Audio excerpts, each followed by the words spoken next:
Queridos irmãos e irmãs, vamos entrar na liturgia do segundo domingo do Advento, ano litúrgico B.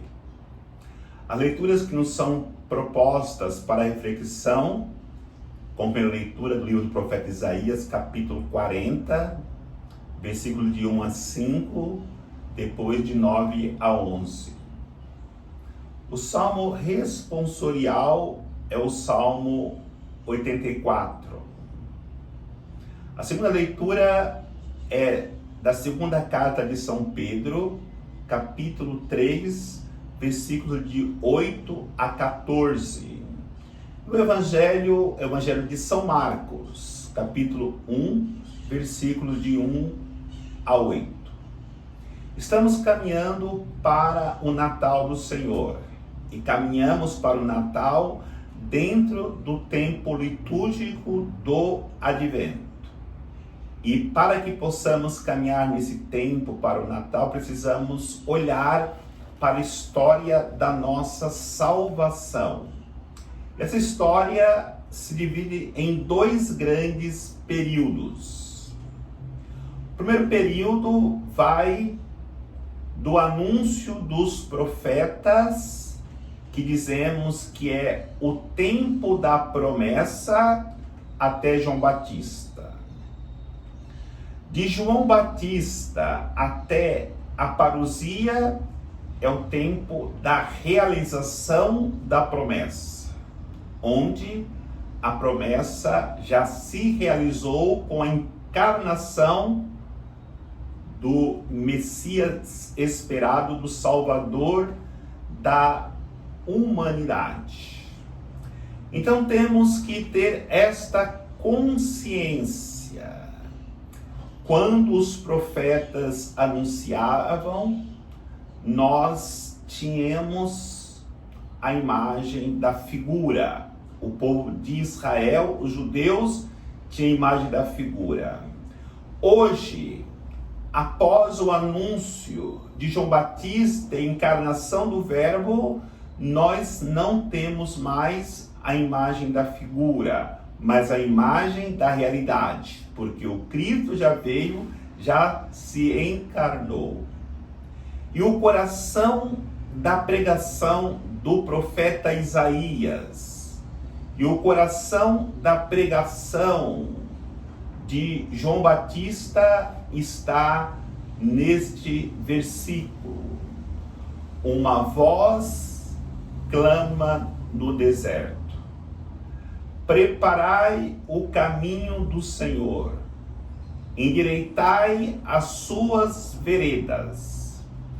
Esta reflexão do profeta Isaías, depois retomada por João Batista, está no mais íntimo da história do povo de Israel, da história da nossa salvação, porque lembra a escravidão do Egito e a saída deste povo, onde pelo deserto o Senhor ia abrindo o caminho, endireitando as veredas para que esse povo pudesse chegar na terra prometida. Como lembra também a realidade da primeira leitura de hoje, a escravidão da Babilônia, onde Deus faz a promessa que ele iria à frente deste povo, aplainando o caminho, preparando o caminho, para que eles pudessem voltar à sua pátria, a pátria de Israel, a pátria onde Deus havia dado em herança para aquele povo. E a nossa caminhada para o Advento tem um paralelo profundo com essa realidade do povo de Israel. É claro que agora nós não estamos saindo mais do Egito, não estamos retomando novamente a posse da terra de Israel, mas estamos a caminho da libertação da nossa escravidão, que é o pecado, que nos afasta da salvação, que nos afasta de Deus.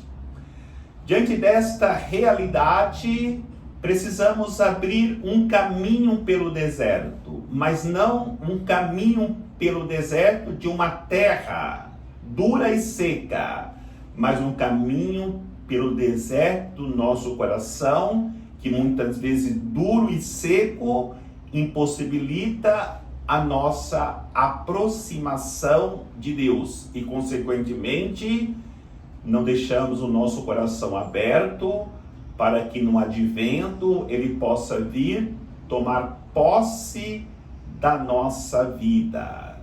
Por isso é necessário que nós busquemos com muito afinco, nesse tempo do advento, a nossa libertação e o nosso comprometimento com o reino de Deus. Mas o que é preciso fazer para que nós possamos abrir caminho nesse nosso coração endurecido e seco? O precursor João Batista nos ensina que precisamos tirar do nosso coração toda a prepotência, toda a maldade, todos os vícios, toda a embriaguez. Porque a embriaguez não é somente de álcool. Podemos embriagar de tantas as coisas. A embriaguez dos vícios, que nós muitas vezes entramos e fechamos o nosso coração para Deus. O vício de falar mal dos outros, o vício do desequilíbrio na sexualidade, o vício de não termos o coração aberto para o perdão e vamos acumulando inimizades sobre inimizades e tantas outras coisas que podemos estar embriagados no pecado. Na realidade, temos que refletir sobre isso, porque pode haver, numa linguagem espiritual, uma embriaguez do pecado ou uma embriaguez do Espírito Santo. Olhando para a nossa vida, qual é a nossa embriaguez? Porque lembramos quando os apóstolos, o cenáculo, ficaram cheios do Espírito Santo, todos achavam que estavam embriagados de vinho doce. Mas eles estavam embriagados com o Espírito Santo de Deus. E, infelizmente, muito no mundo de hoje vivem embriagados do pecado, porque não conseguem raciocinar de maneira muito clara as situações que estão lhe conduzindo para o abismo. E para que possamos vencer toda a situação de o nosso coração endurecidos, precisamos nos preparar para a vinda do Senhor. E é interessante que essa semana nós refletimos no ouvido das leituras que os padres eram todos os dias, um trecho de São Bernardo, que ele dizia exatamente sobre as vindas do Senhor. Então ele vai dizer que entre a vinda da encarnação e a vinda da parousia existe uma vinda intermediária, que seria a vinda da graça de Deus. Porque na vinda da encarnação, esperada pelos judeus, pelo povo dos israelitas, Jesus se encarnou, viveu 33 anos aqui, foi crucificado e retornou para a glória da onde ele veio. Na parousia, ele virá com toda a sua glória, com todo o seu esplendor, para levar consigo aqueles que viveram na grande expectativa do seu advento, da sua vinda. E a espera da graça é uma realidade que nós vivemos todos os dias. Quem de nós não esperamos todos os dias a graça do Senhor se derramar sobre nossas vidas, sobre os nossos corações? E aí temos que ter consciência, e uma consciência clara, o que nos impede de recebermos em nós estas vindas do Senhor, exatamente o nosso pecado.